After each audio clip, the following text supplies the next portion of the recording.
very good evening, everyone, and thank you for joining us today. The pandemic has indeed fast-forwarded our way of living.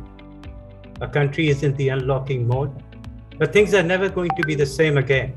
We have evolved, and so have our spaces. It's time to rethink and press the refresh button to ensure that the future is as we envision it to be. If you look closely, you will realize that the last year or so has actually unlocked endless possibilities to carve out our future. And as they say, design has the power to push the boundaries in many different ways and unveil new possibilities. We have gathered here today to explore these opportunities and find solutions that are just not temporary, but focused on creating a sustainable future.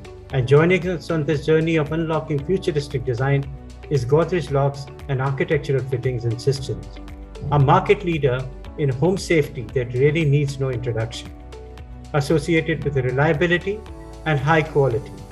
Godrej Locks and Architectural Fittings and Systems, under the aegis of Godrej & Boyce, the flagship company of the Godrej Group, has constantly been ahead of the times when it comes to design and innovation. I take immense pleasure in inviting Mr. Shyam Motwani, Executive Vice President and Business Head Godrej Locks and Architectural Fitting and Systems, Godrej & Boyce, to please make the keynote address in the presence of our esteemed panelists. Over to you, Mr. Motwani. Thank you, Mr. Bibor, for that introduction. Happy to be part of this event, this webinar. I think you said it all.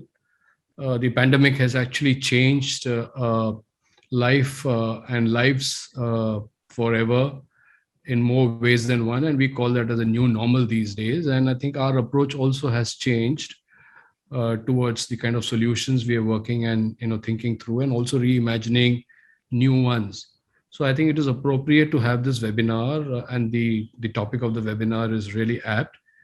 And I'm pretty happy to be part of this panel discussion. I just quickly run you through a few thoughts. In a sense, the stuff that we're looking at in addressing these new challenges, the way people are looking at the world around them, and what really has changed. Some things have changed forever. Some are likely to change even more than what we think. And I think bringing together the brilliant minds and the creative thoughts that these brilliant minds can really come up with in shaping the new future, I think is a good idea. And this webinar is, I think, pretty much the right thing to do. As we move along, I think we also, if we can just move on to the next slide, we also are kind of shaping our solutions to address this new normal at Godrej Locks and Architectural Fittings. And therefore, we've kind of taken to this route, this approach, and therefore we've decided to partner, the brightest in the space that allows them to really come up with innovative solutions to address these challenges that we talk about. And hence, I think this collaboration is going to be most apt. And moving on to the next slide. Therefore, we believe that we can really look at a harmonious blend of the thought leadership and the creativity that the two can put together to co-create better and safer and more livable environments for the post-pandemic times that we're going to be living in, and that should deliver superior value for our end consumers. And to really provide a platform, happy to present. If you can move to the next slide.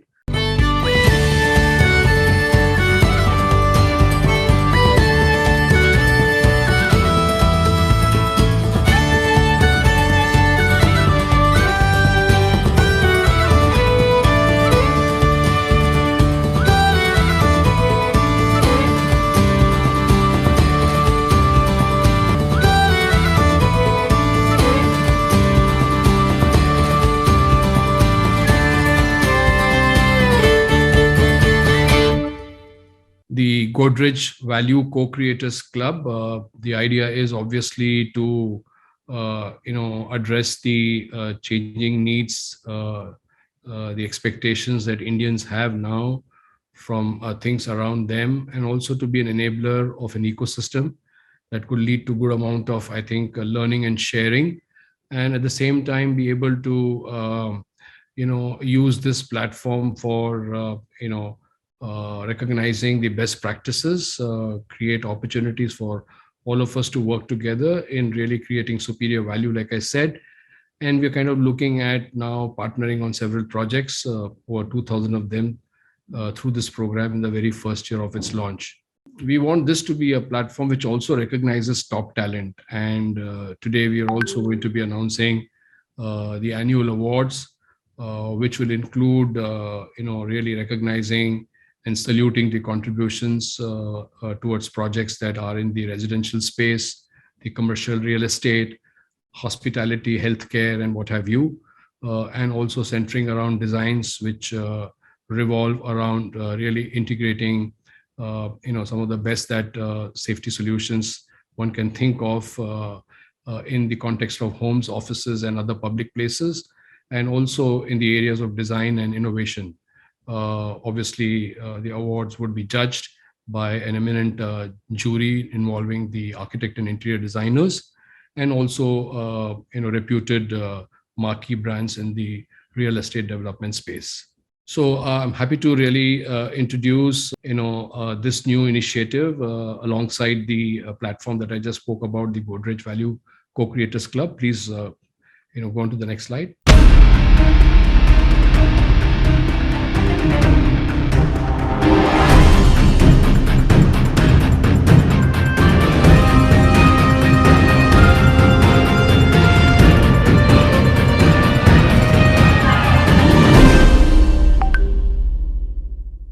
So this is the new GV's awards, to celebrate thought leadership and creativity that we are instituting beginning next year, 2022. We believe that great work needs to be also given the required recognition, and brilliant minds that really come up with some great thinking need to be provided the right encouragement, and also be able to really nurture that talent, for the future. So, I mean, there are various ways in which we could reach out to the to be part of this platform, and we look forward to really hearing from all of you at the earliest. Thank you. Well, that's incredible, Mr. Motwani. It's always a pleasure to listen to you. The launch of Godrej Value Co-Creator Club is sure to bring together the entire design fraternity and create a think tank, which is much needed in today's time. Thank you, Mr. Bor. I'm pretty confident. So my association goes almost a decade back, and I've seen how you really work with the industry and how you make them really, charged up and provide the best solutions to them. Ladies and gentlemen, I see numbers growing on the screen. Thank you, lovely audience, that you're there. Make sure that this discussion becomes very enlightening and very interactive. I'm delighted to be seated amongst some of the most prominent names in the industry, and welcome you all to this very special panel. A very warm welcome to Nandini Sampath, a lawyer turned architect and director of SNK Consultants. Welcome, Nandini. Architect Sanjay Puri, one of the leading architects of our country and amongst the top 100 worldwide. Welcome, Sanjay. Sumesh Menon, the hospitality king of India, also known for his uber luxury homes. Welcome, Sumesh. Ram Raheja, the young Turk, CEO of S. Raheja Reality, and of course, Mr. Shyam Motwani, the Executive Vice President and Business at Godrej Locks and Architectural Fitting, Godrej & Boys. We shall now begin our panel discussion on envisioning spaces in the new normal. This session will be moderated by Sumitra Gilotra, editor of Architect and Interiors India, one of the ITP Group's flagship publications, and even I may say it myself, one of the most respectable industry-focused magazines on architecture and interior design in the industry. Sumitra herself has incredible experience and has been writing on architecture and interiors. I'm going to let her take it on from here. Sumitra, all yours, and looking forward for a great session here. Thank you so much, Bibor, for the kind words, and congratulations, Godrej & Boys, for the launch of the Godrej Value Co-Creators Club. And a very, very warm welcome to all our panelists. It's great to meet each one of you virtually, and I look forward to some fabulous insights on the topic of discussion today, which is envisioning spaces in the new normal. Without wasting much time, I'm going to dive in straight into the conversation. Just a note for our lovely audience, We would like to make this discussion as interactive as possible. So you can type in your questions for the panelists in the chat window, and I will try and take them as and when possible. I'm going to start with the most pertinent question, and this one goes out to you, Sanjay. How do you envision the spaces of tomorrow, keeping in mind sustainability and use of technology? Since those are the two things that you specialize in as well. Hi, everyone. Thanks, Amisha. That's a question actually that one can keep on answering, and the answer will keep going on because there's so many different aspects and so many different ways to do what you just asked.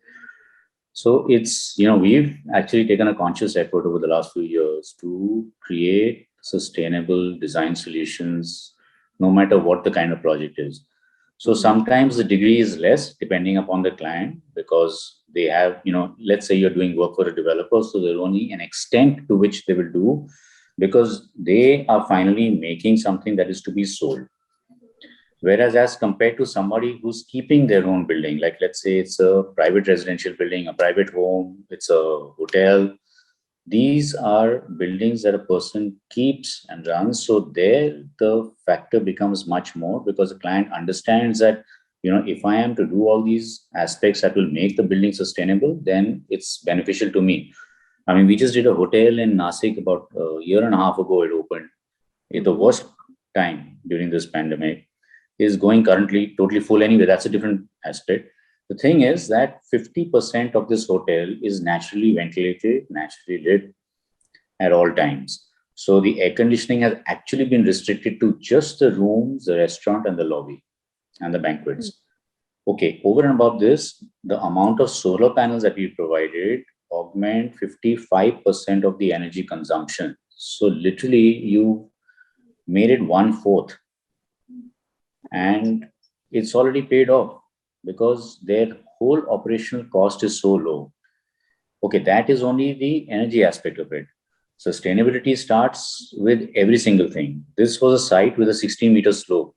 We ensured that whatever you cut, you filled there itself. So not a single bucket of mud went out of the site or came into the site. So it starts from there. All 50% of the walls are built in the local basalt stone, which is available in Nashik, in that area. So there are all these multiple factors. Then, most hoteliers don't want balconies. They want these boxed up rooms. But here, because there was an amazing view of a river, we convinced the developer and he agreed also that balconies are a good idea. So we've got 2.5-meter wide balconies outside every room where people can stand out and look at the hills on one side and the water on the other side. And that balcony not just serves to, provide you an open, naturally ventilated space, it also reduces the heat gain into the building. So all of these factors make a huge difference. So sustainability is the way to go. And if we don't do something about it concertedly, us as architects, everybody here, Ram and all the developers, it's going to be a very bad future.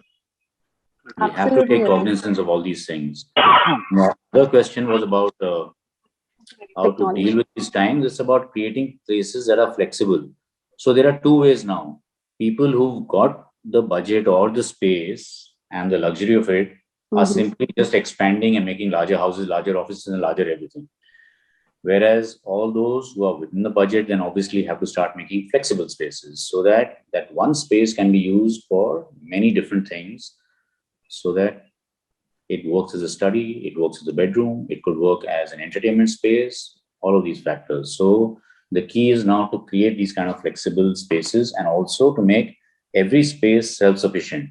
So there is less that you need to really go out for. I absolutely agree with you. In fact, that is my next question. Maybe Nandini, you could tell me that, design, they say, has the power to push the boundaries. And like Sanjay mentioned, that these days homes need to function as offices and offices need to be flexible because, we need to make the best value of it.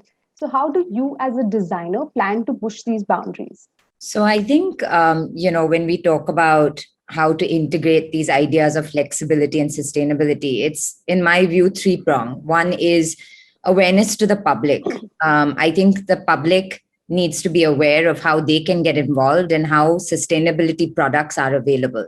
So if you look at it from a micro scale, as Sanjay was saying, when you look at a house, whether it is putting lights on sensors, whether it's potentially looking at doing power generation within a building itself. An entire society can come together and use solar panels to generate the power. Today, you can even the extra power you can give back to the grid. So larger institutions are doing that. So it's a certain awareness of the individual. Today, I think all people are staying at their homes and have become designers in themselves. So how do you orient your furniture? Do you put, your desk near the natural lights? You're not putting on lights in darker rooms. You can reconfigure. So I think the awareness and the commitment to sustainability starts with the user. And then it moves on, of course, to adaptability of buildings. We have so many buildings that are existing. So how do you incorporate or adapt or make existing spaces flexible? So again, plugging in all these aspects into existing buildings is becoming very important, especially in a country like ours, where we have such a huge quantum of such buildings, especially in our urban centers. And finally, you're looking at greenfield projects where you're looking at new buildings. And of course, as Sanjay mentioned again, we look at it very holistically and you really think sensitively through the entire process.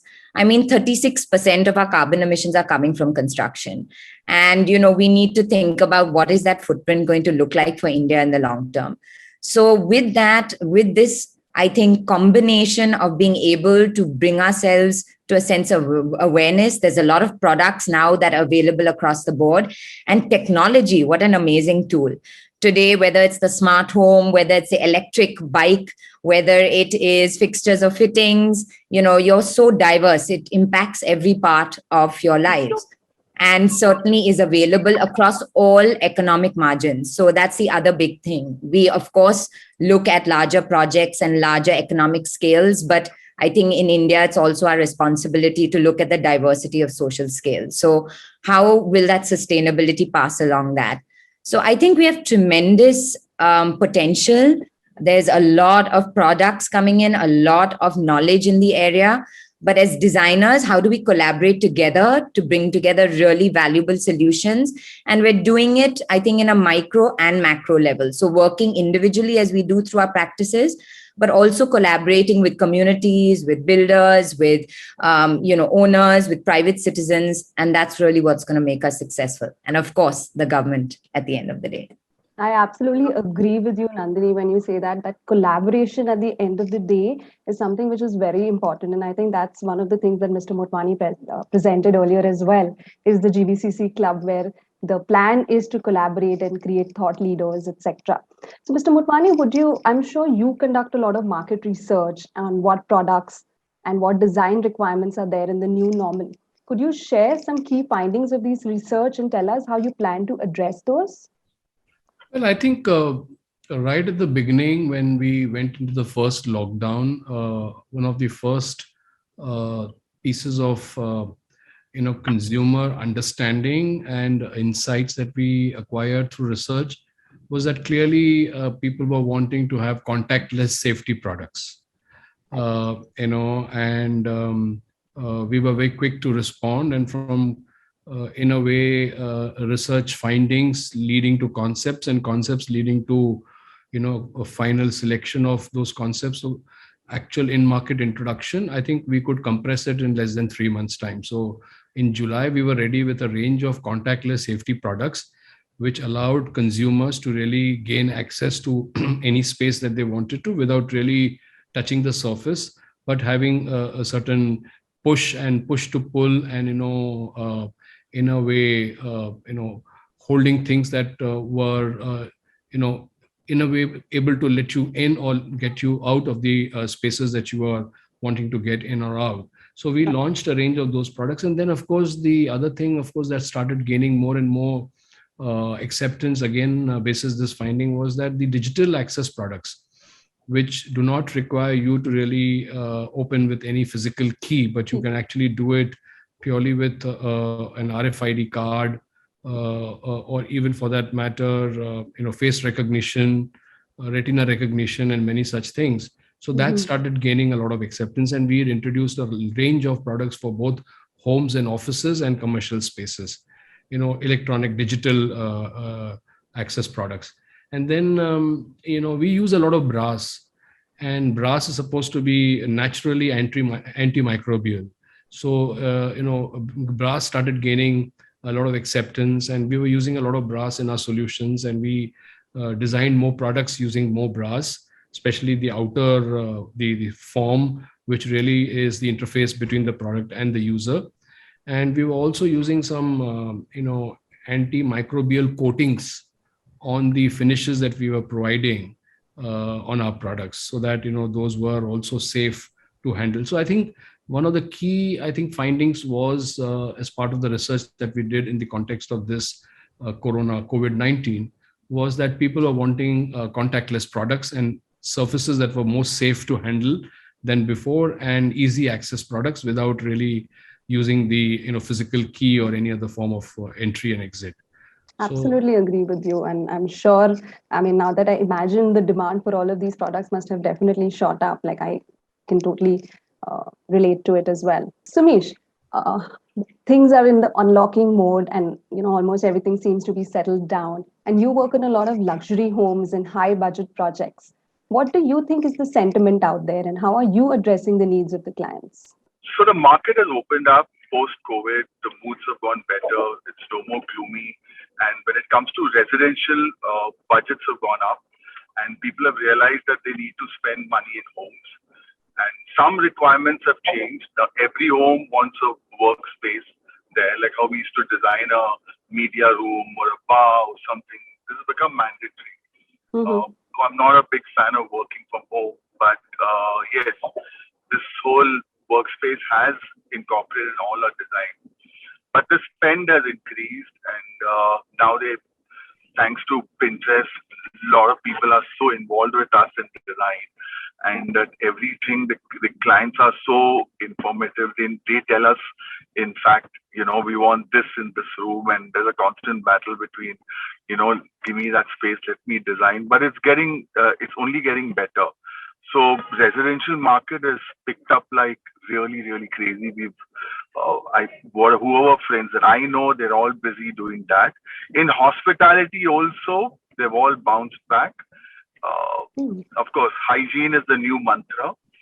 Our designs remain the same, but hygiene has gone up. So the back end has become stronger. That's where we are focusing. And of course, to declutter the restaurant, if you clutter it with 200 now, so we design places with 150. So it's become more spacious because people are no more comfortable into one of those cluttered bars or restaurants or anything like that. But in terms of design, nothing has changed. I think I'll move on to the next question, and that one's for you, Ram. As a developer who's into luxury housing, what is your focus when it comes to projects in the new normal? How are you meeting the client's needs? So, good evening, everyone. Coming to your question of how we're meeting I think everyone has touched upon it just a little bit. We're actually doing all of the things that they've just been discussing, right from the start point, which we always have, as Sanjay said, that the site and the whole concept of sustainability actually starts at the drawing board, which every site is very different, whether it's in an urban city, whether it's in a hill station. It all depends on the orientation. Things like that are the most important part of the core development for it to be sustainable in a holistic aspect. But going into the micro level, your flexibility in spaces is one of the most important things that we've realized in our luxury housing. Everyone wants one extra bedroom. Some people want it convertible. So we are creating bigger homes, extra flexible spaces in terms of, as someone spoke about the home office, someone wants a kids play area, people want their own home theater. There's a lot of things in that aspect in the micro level, and in the aspect of the products that we're buying for all our developments. Like, for example, today I was actually negotiating on the final order of the elevators of the building, where we've come up with the new touchless sensors. So it's just a wave, and it's so I wanted to go test it. That is it actually inconvenient, or is it actually work perfectly? Because an elevator is something that you're going to put for a while. Imagine 1-2 years down the line, if COVID goes away and that touch is going to bother people. So there are a lot of things that are actually we're evolving every day, and even companies are evolving, trying to explore products that will solve this problem of space and environment. Sensors and things like that have been there forever, and we continue to use them. But in terms of creating products that are innovating, we're actually looking at them for our new developments. Sanjay, like you mentioned, there is a lot of stress on technology, on energy efficiency, etc. So, what are your thoughts on smart automation and using them for larger projects? Do you think they really help in energy efficiency? Absolutely. Yeah. Automation helps hell of a lot. I mean, it helps at every step of the way. So whether it's sensing a person and increasing the AC, or so it's to do with air conditioning. You can take it to the level of changing the louvers on a window, so as to the amount of glass you let in. It can go to the next level where you have a screen outside of the windows, and that screen changes its angle based on the sun direction and how much you want to come in. If you set the temperature for a certain thing, the louvers will automatically change based on the sun direction, so that you have only that much coming in. So automation, of course, is really important to increase the energy efficiency and reduce the load on energy. That's right. Nandini, if I had to ask you to say three things that would define the design of the future, what would they be? Three things, possibly, I would say complete technological integration in many ways. Although in India, I think it will be a balance because we're still very used to touching switches and doing things practically. I would say, electricity. So electric cars, batteries. I think there will be a movement into, a completely battery filled, even with solar, even with automobiles. I think that transition will happen. And I think that the way a circular economy, I think, is a very important thing. So we're going to start looking at how we can work, source, and kind of produce within a limited footprint.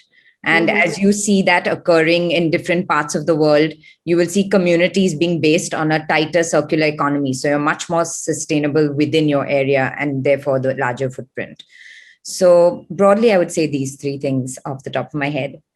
They're all three bang on if you ask me. Sumesh, as a designer, I'm sure you need to constantly toggle between luxury and environment-friendly, eco-friendly products, sustainability, practicality, etc. So what is your focus when it comes to design in the new normal?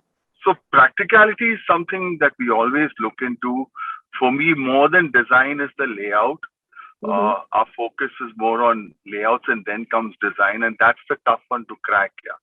So I always tell clients that let me give you design renders later. First, let's get a very smart layout done, and that's so important. And that revolves around a smart home, a smart restaurant, anything like that. And after that comes all the rest of the paraphernalia. It's, for me, layout is layout and layout. I believe strongly in that. Absolutely right. Ram, what do you have to say about automation? Are you using a lot of automation in your projects since you are building large scale as well and luxury? Yeah, so definitely we're using a lot of automation, but we're giving the option for automation as well. Because as we were all talking about earlier as well, that it just depends. A lot of traditional homes, like if they have old parents living in the house, they don't want that room to be automated. They want that to be switched and not have any type of automation at all. So we're giving the option of both. So definitely the youngsters, the people who are with technology today are preferring the automation for everything. But we have to cater to each type of individual. So we give them the option of upgrading into automation or taking it without automation in the homes. But with the I agree to what Ram is saying. But I agree to what Ram is saying, because it's a constant battle to convince the client to, get into automation, because half the guys say it's a no for automation. Nothing to do with budgets, but it's this whole elderly parents, kids, some are not favoring that. So we still need to educate people and, educate ourselves also. There's so much in automation. Yeah. I keep telling different people to come and give us, like a session in office and teach us what options are there. So one more important point is in a development, like in a complex, right? So we're looking at currently a project in Khar, which we're building is about 2 lakh square feet with about 80 units. So here we're looking at connecting all the common areas with a booking system, with an app. So what we're actually doing is we're developing an app to hand over to our buyers. So if I want to book the mini theater, I have to book it on an app. again, to get people to accept this, some of the elders are saying, no, we don't want to do it that way. You give us a regular person who can call a call center. So there is that fight which is always there, but eventually it will conquer. But I think it'll happen at its own pace. And like Sanjay mentioned earlier as well, that automation and technology also eventually helps you in energy efficiency if it's used in the correct manner. So at the end of the day, it's how you use it and how the people also use it. So I'm sure there is resistance, but I also do see that there is a lot of... No, I think there's a tremendous potential and we are all pushing towards it. So I see all of us using it in, all our day-to-day, in all our projects. Yeah, I can imagine.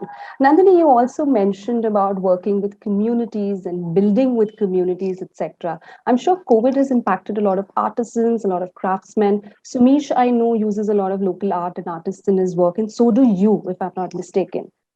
Is that something that you think every designer or architect should consider? And in what ways do you think that you as an architect or a designer can support the local communities?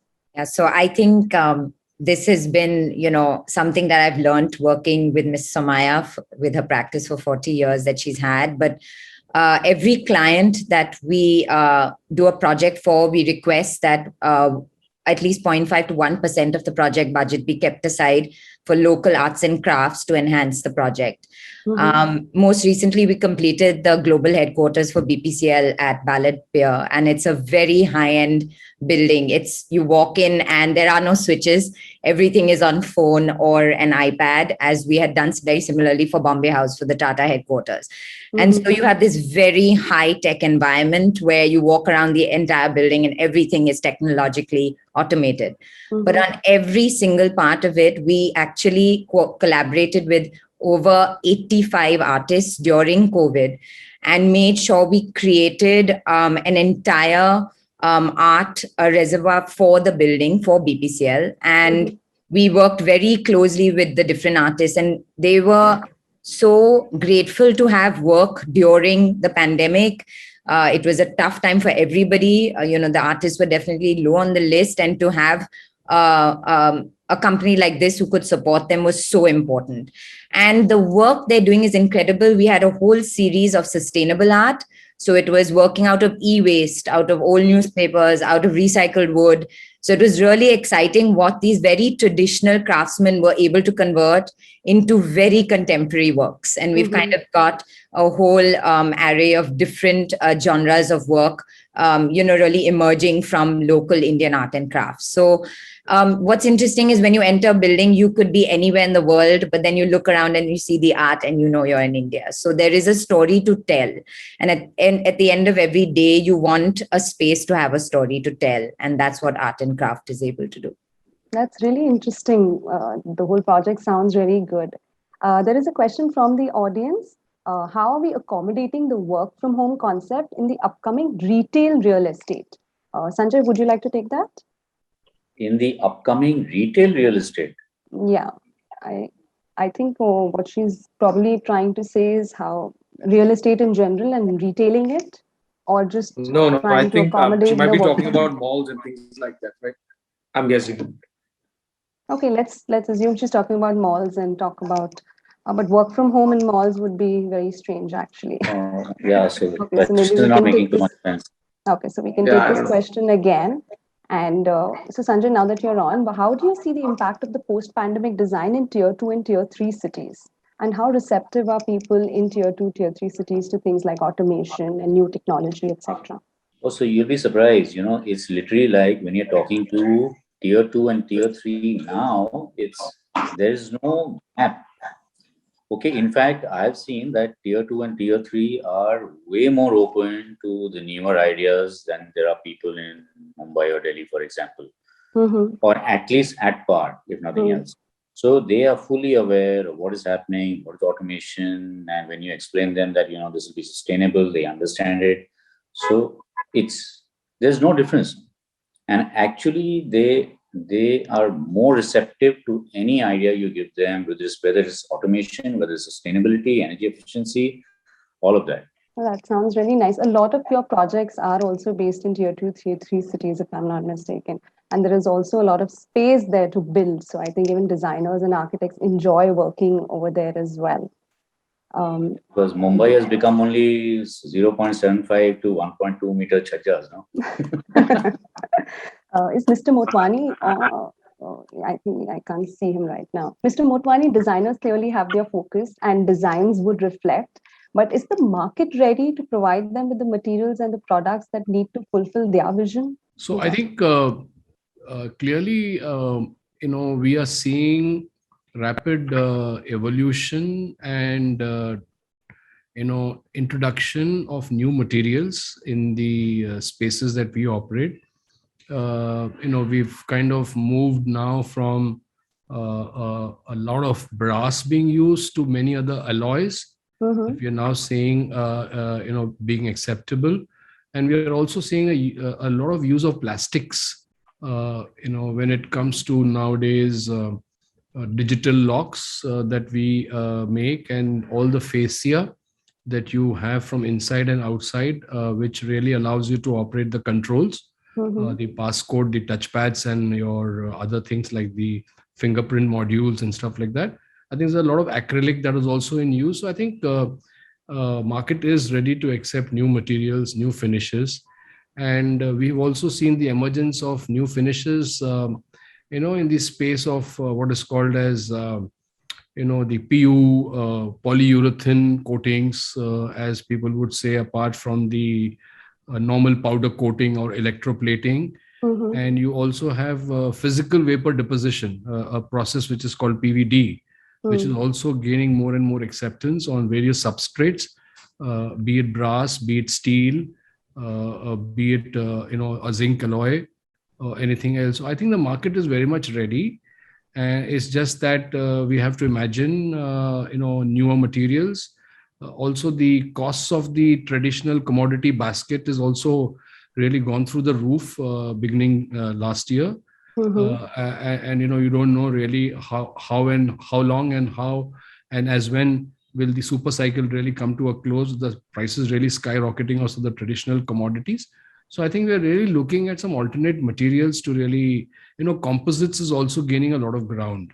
So I think we'll have to really look at a lot of innovation in the space of materials insofar as designing, solutions is concerned. And I'm sure all of us can really work on this and exchange a lot of new ideas. And we're really working with some of the good designers in the space that we operate, the industrial designers and also architects, to really think of some new materials and finishes. Absolutely. And I'm sure that if the market and the designers work together, the solutions would be something which are going to be more timeless and more long-term as well. Sanjay, like correct. You mentioned that, there has really been no stopping and your work has gone in. So what is the most exciting thing that you are working on currently, which is probably going to be like a landmark for the future? Okay, so there are these two very interesting projects. One is a university, which is it's a large university. It's a 35-acre campus where we're doing everything. But the first administrative building that we've done is a building that steps up from the ground and goes up to the 4th floor. And the building in its overall shape in itself is stepped like an open auditorium. So while there are 4 floors within it, every floor diminishes. And the whole building becomes an open auditorium with a landscaped rooftop for the students of the entire campus. Eventually, when the campus is done, there is zero direct light coming into any classroom, any cafeteria, any admin, any of the spaces. All light is indirect through courtyards. And we did the whole daylight autonomy study, the heat energy efficiency study right prior to day one before starting the project. So it's being made as green building. All the materials being used are also eco-friendly. And eventually the design in itself will be such that it will be highly, highly extreme energy efficient without resorting to additional things like solar panels and all, which also we will be doing. But I'm saying that even without all of that, just purely the design makes the building energy efficient. So that's one case. And then we're doing a very large house, which is in a village called Noka, which is a 3-hour drive from Jodhpur. And there, the building is being built in actual sandstone from Jodhpur with sandstone jalis. Artisans from the region are being used for all of this. Forget that, even for the civil contract of the building, even the RCC work which was done, 200 people were trained from that village itself. Because of the pandemic, people were not, regular contractors, people were not available. So we set up a whole unit at the site, and the client took a very important role in this. And they actually trained the people there, and then those people did the work. So everybody who's working there is from that village itself. I mean, it doesn't get more sustainable than this. You're not taking people from outside, you're not transporting material from outside. So the material is from there, the labor is from there, and it's all being built there in the local traditional way with a lot of courtyards and passive cooling and all of that. That's incredible. And I think that is the way most architects and designers should look at projects for the future as well. Because I think it is about supporting your communities, it is about being energy efficient, and it is also about being aesthetic. So when you can put all of those together, what else do you want from architects? Do you agree with me, Nandini? And would you like to share some of the work that you're doing right now? No, absolutely. I think I earlier mentioned this idea of circular economy, and I think Sanjay has beautifully put it across in the project he's doing. So that is really the crux of circular economy. You look at what's around you and you utilize that at its best. And we have an incredibly rich country. There's so much that I think as architects, we're very fortunate. We have so much history and materials and vernacular to play with and really develop innovatively. Certainly, we're doing a variety of projects. I think the diversity is what we enjoy. We're finishing several buildings in IIT Bombay, very interesting, complex buildings with a lot of laboratories, facilities, breakout spaces. Students also, to bring them back into spaces, they've evolved in the education space a lot. You have a lot more open spaces, lot more multifunction. So it's exciting to now design for that future and how you see academic spaces really changing. I think there's been a huge shift in that. And also with this online program going on and physicality, how do those two worlds merge together? So certainly there's a lot of exciting work happening there.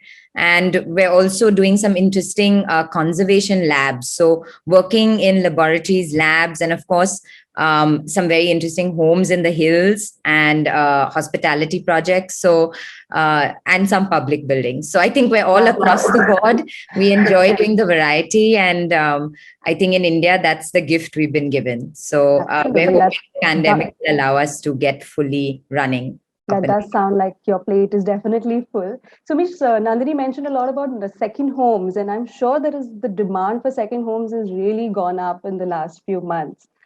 Is that something that you've seen, and what is the kind of design that people are looking for in their second homes? Second homes has been suddenly such a huge market. Yeah, like every second guy is trying to invest either in the biggest hub is of course Goa. It's now the new balloon. It's like just blown out of proportion. Prices have gone up to something else. Then there's Alibag. Everyone I know who's building homes there and renting it out. Then there's Lonavala. There's so much happening. Second home is I think every architect is busy doing that. And to every place that we do, we use local artisans, as both just mentioned, and use their local material. I strongly don't believe in importing too many of them and do it all here. We've got the best craftsmen in our country, and we're so proud of it.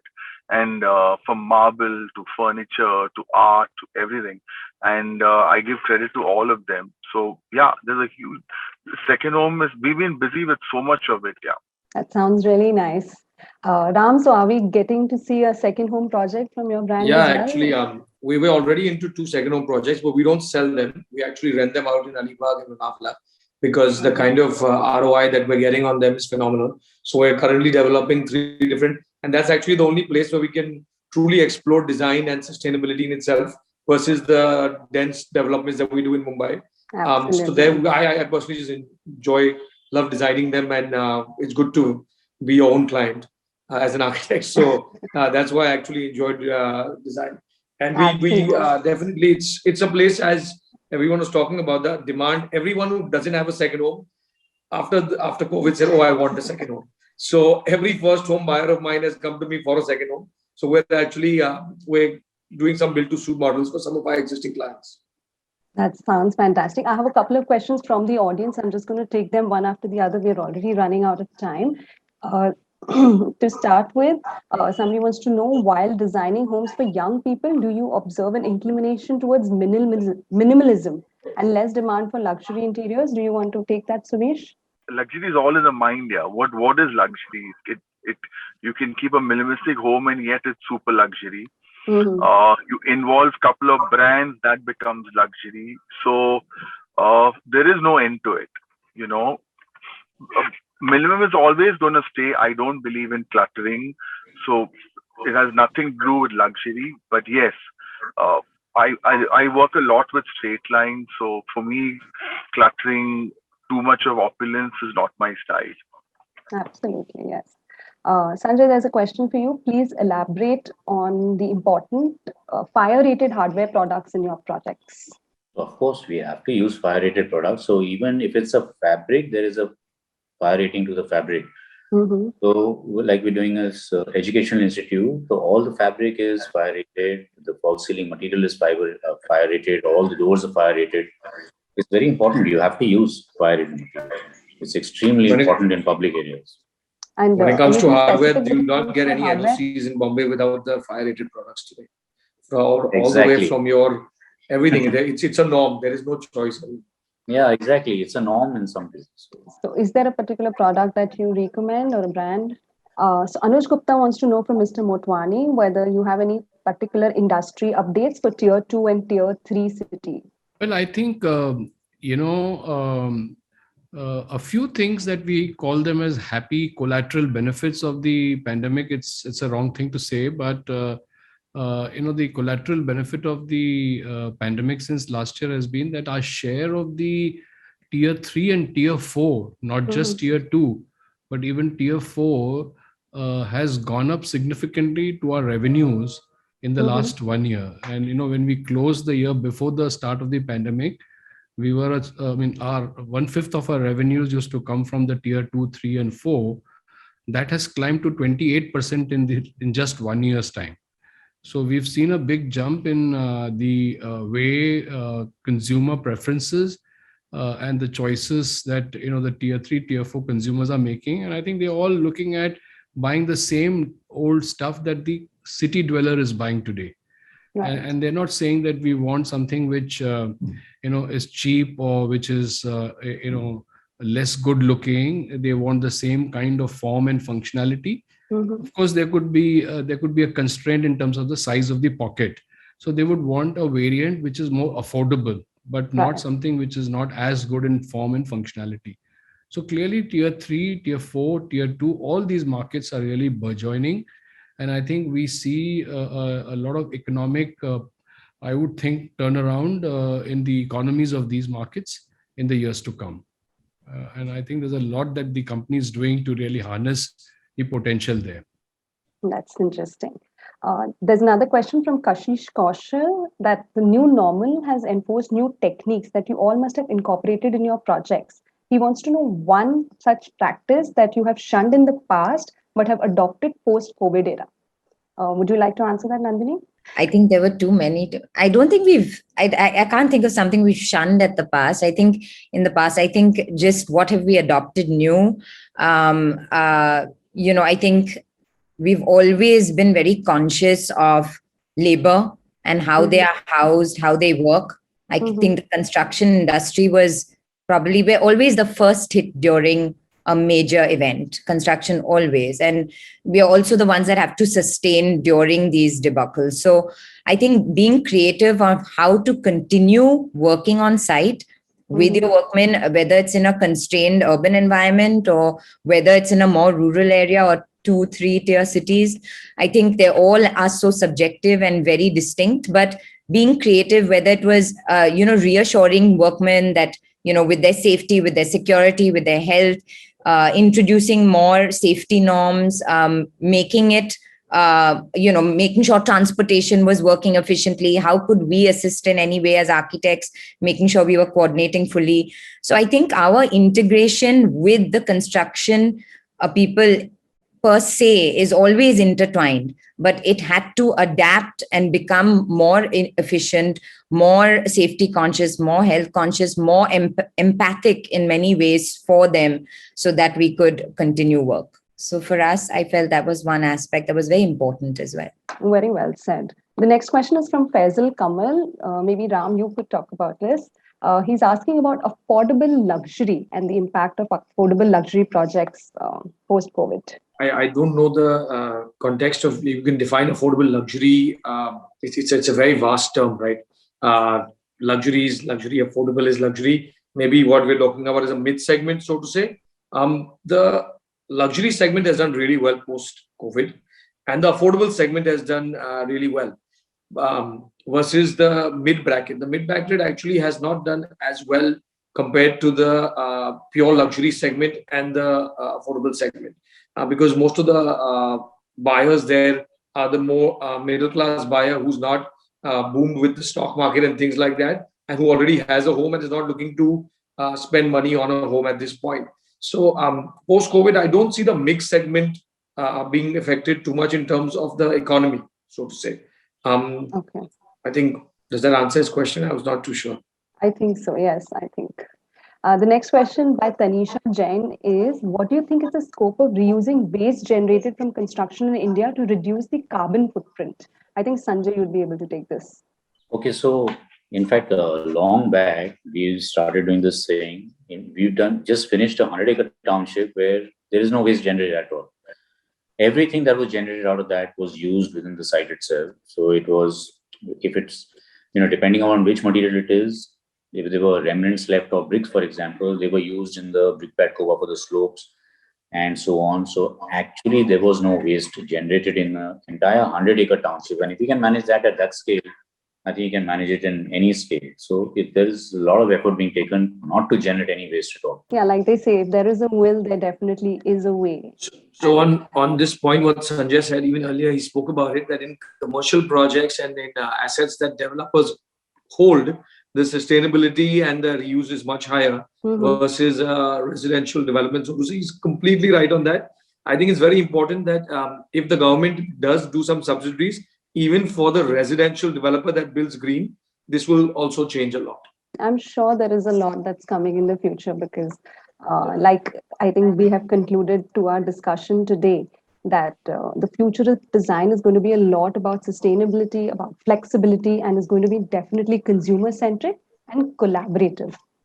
I have a couple of more questions, but I think we are running out of time. So on that note, I'm going to conclude the discussion, and probably we're going to have a short poll, which is going to be run right now. And I request all the audience to please participate in the poll. Can we please have that from the ITP team? I think on that note, we can wrap up our session. Is there any final notes from any of you that you'd like to make? You want to go start, Sanjay? Final notes? Final note, no, it's actually, I think it is today's news, right? Where they've come up with this thing, which is already there in Gujarat for a long time, that if you install solar panels in your premises, whether it's an office or a home, you get that energy, you give it to the grid and you get that much this thing back. Yeah. I don't think it was there up till now in Bombay, right? Mm-hmm. So, and it was there in Gujarat. So you were doing projects and everywhere, you were to the grid and getting it back. Even in Nasik, you were going to the grid and getting back. So I think in Bombay it's happened now. So that's a good sign, positive sign. Absolutely. Mr. Motwani, any final notes? There's a lot that we are looking forward to now with the markets really opening up and people really being able to now move around hopefully freely with no other wave that is kind of in the offing, hopefully. And we are looking forward to getting back to our workplaces and looking at far more energy out of the things that we were doing earlier, about 17, 18 months back. Right. So I think really exciting times ahead in the next few years. And I think we'll have to settle down with or without this virus for many years to come hereafter. So I think we kind of really very happy to see the return to the new normal, so to say, and getting things going and cracking. Absolutely. Looking forward to a bright and happy future as well. Thanks. Sumesh, final notes from And you. yeah, what Shyam said, we're all looking for, forget working from home and getting back to normalcy, and tons of work happening. And all my colleagues are busy. I can't see anyone, if I can see Instagram, everyone saying we're hiring. And yeah, the market is only getting better. Yeah. And the moods are getting better. So yeah, That's a great sentiment. much better homes in the near future. And of course, superb restaurants coming up. Looking Thank you, forward guys. to that. Yeah. Thank you, guys. Ram. Also, thank you. Thank Bye-bye. you. It's always good to be a part of these panels. You guys are doing a fantastic job. Thank you on that. I think it's a great note to end on. We're having the markets are booming, and I think we're all doing fantastically. So it's a good sign. That's great. We'll end with Nandini. Final notes for you. Yeah, I think, as everybody said, the road is looking great ahead. I just hope there is the political will, and all of us as designers and professionals were able to collaborate to really uplift our individual cities and our country. So let's hope that can kind of go with this entire flow that's happening positively now. Absolutely. Thank you so much, everyone, for joining us. It was a fantastic discussion, and I want to wholeheartedly thank Godrej Locks for creating this fabulous forum for such meaningful and engaging conversations. I hope all our viewers have signed up for the GDCC Club. Details shall be mentioned. A big thank you to all our panelists for taking the time out. Sanjay, Nandini, Ram, Sumesh, Mr. Motwani. I got to learn so much from all of you today. Thank you to the entire team. Thank you, guys. Thank you. Bye, everyone. Thank you, Sumisha. Thank you, ITP. Thanks, Sumisha. Bye, Thank you to my fellow Bye. panelists. Thank you. Great meeting you. Thank you.